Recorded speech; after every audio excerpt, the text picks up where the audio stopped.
It is important we get our head up. Why? If I put my head down, what's going to happen?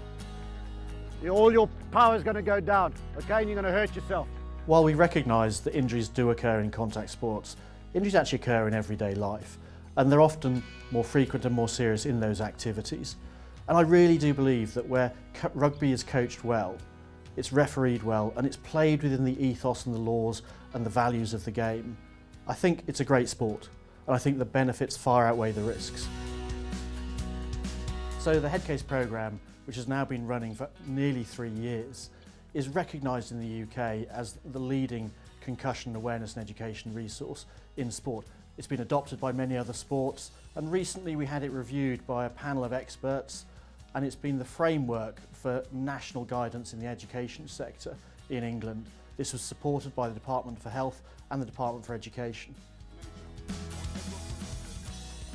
I think it is important that young players and players in the amateur level understand really clearly that at the elite end of the game, they've got experts in concussion management, they've got the resources, the specialists they can consult with to manage that return to play safely. At the grassroots level, there aren't those resources. They don't exist within the NHS even for people to access easily. So it's really important that that is recognised in its own right. And that's why we just very simply adopt the principle of recognise and remove. And then you recover and return to play in a sensible, structured way.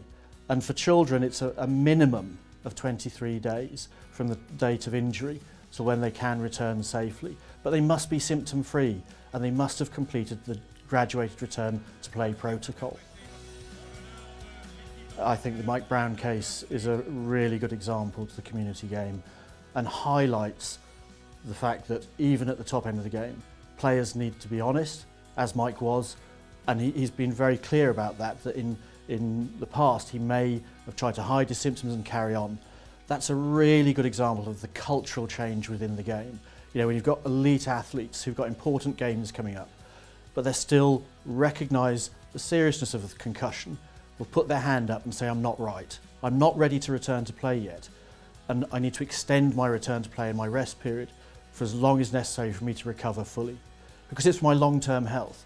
And I think those messages about the honesty of the player, taking your time to recover, being fully recovered before you return to play, take the advice of your medical advisors.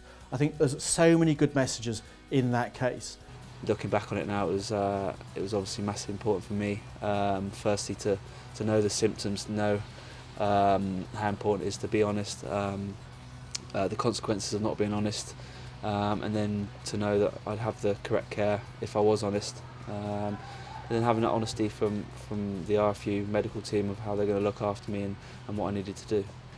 It's reassuring for me and also the players around me, I think, to know that if they go through the same, they'll get similar care.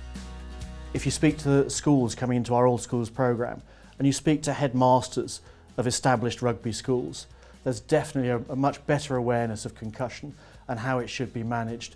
And they're really pleased with the guidance that the RFU has given them. You see it in clubhouses, you see it in children's satchels being taken home from school.